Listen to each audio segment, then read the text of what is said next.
What a difference a day makes, right? On Saturday, we had like no inventory left. We got a truckload in today. So what did we get? We got a brand new Trailblazer LT.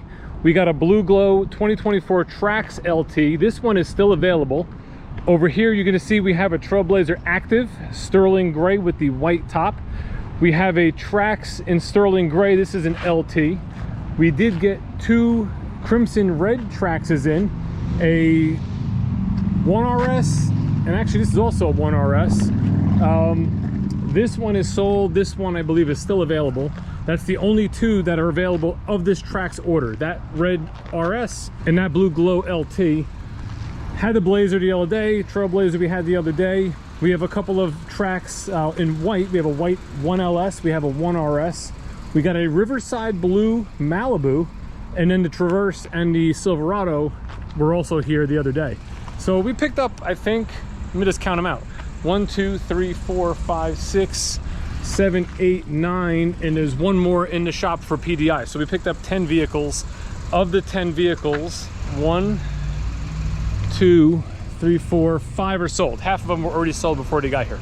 4 of these Trax deals are actually my customers. So what I'm gonna do is I'm gonna get them all fueled up tonight. We're gonna do pre-delivery inspections over the next day or so in the service department.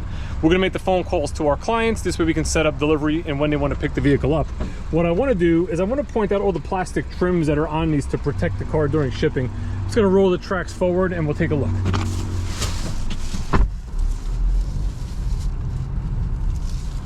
So as you can see, we have nice plastic trim on the steering wheel here.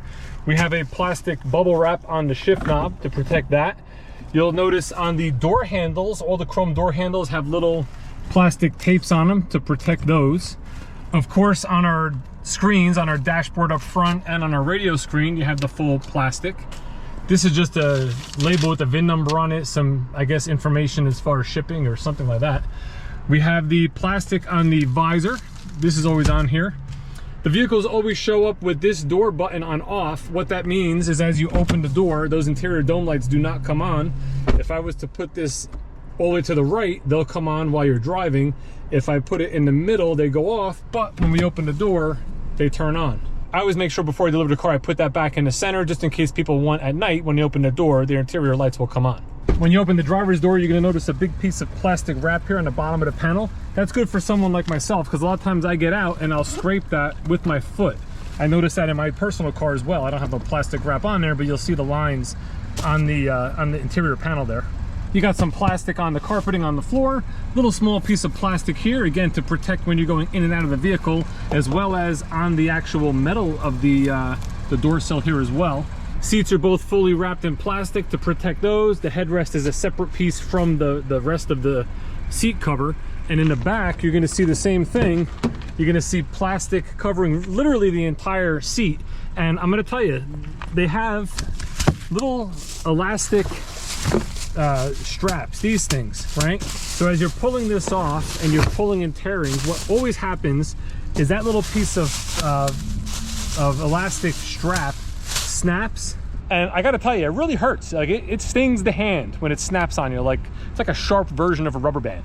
We'll take a quick look in the back. I don't think anything's wrapped back here. No, it's pretty much empty. You do have your tow hook for the front bumper. You have your antenna that we have to put on the roof, floor mats, and then underneath you have your spare tire.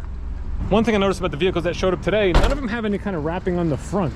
A lot of times these will come in and they'll have like the hood wrap or the headlights, things like that. This doesn't have anything on the exterior except this little foam piece to protect the car from the door dings.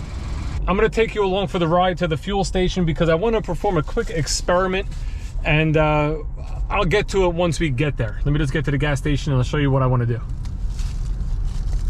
If you watch my channel, you know one of my more recent videos was me driving my 2022 Chevrolet Bolt EUV, full electric, from New Jersey to Ohio.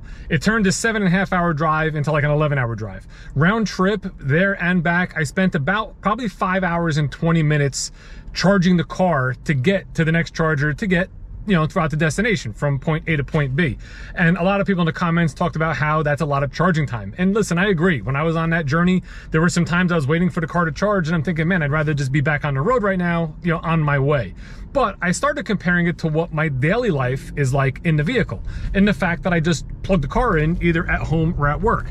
And I started wondering, how much time do we really spend at a gas station? So we're gonna time it right now.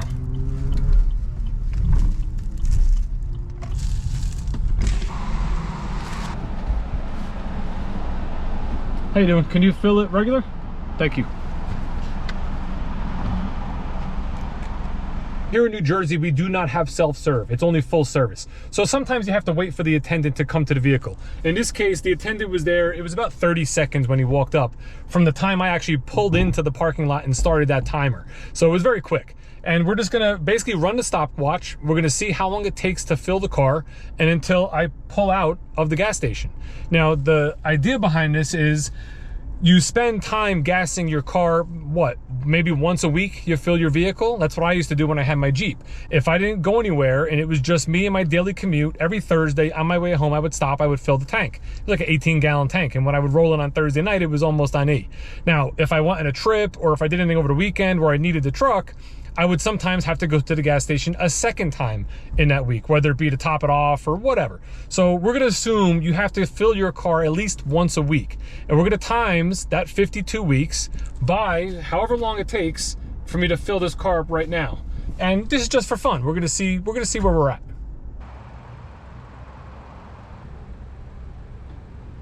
All right, cool, thank you. That was actually pretty quick. 2 minutes and 44 seconds to get fuel. Now I'm just gonna basically go to the end of the lot here because you gotta obviously drive out of the parking lot, and we'll stop the clock there. So about 3 minutes. That's actually quicker than I thought it was gonna be. I was thinking it was gonna be like 7 minutes or 8 minutes. So that was actually fairly quick. 11 gallons went into the vehicle. Took 3 minutes. So that's a car of this size, right? So let's say you had a vehicle with a 22-gallon tank and you were filling it, it would take double the time. So maybe 6 minutes, right? So let's say an average fuel stop would be 4 minutes, and let's just do the 3 minutes. 3 minutes times 52 weeks, if you go once a week, is 156 minutes. Divide that by 60, that's 2.6 hours of time spent fueling a car. Now, the reason I bring this up is because with the electric car, when I plug it in either at work or at home, which is where primarily most electric car drivers will plug in their car at home, but while they're sleeping at night, it takes seconds. I mean, it literally takes seconds, 2 seconds, 3 seconds. So you're definitely spending more time at gas stations than I am personally charging an electric car, unless I go on a road trip. But depending on how often you go on a road trip, if you look at it this way, let's take that 2.6 hours, times it by 2. Let's say the car has a 22 or 23 gallon tank that you're filling, and it's taking you 6 minutes or something like that. 5.2 hours of charge time. I mean, fuel up time. Charge time, same thing on my road trip from New Jersey to Ohio.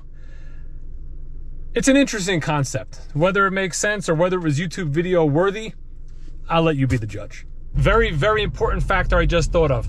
I didn't calculate the time you would have to wait at the station for a pump, because sometimes you get to pull right up like I just did, but I've seen the Costco gas pumps. I've seen the gas pumps on the side of the New Jersey Turnpike, the Parkway. I mean, sometimes you're 4, 5, 6, 10 cars deep waiting.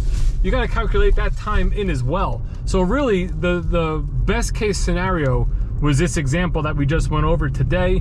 But realistically, you're waiting more than that, and you're spending a lot of time throughout the year filling up your car with gas. If you had an electric, you can just plug it into an outlet like you do your cell phone.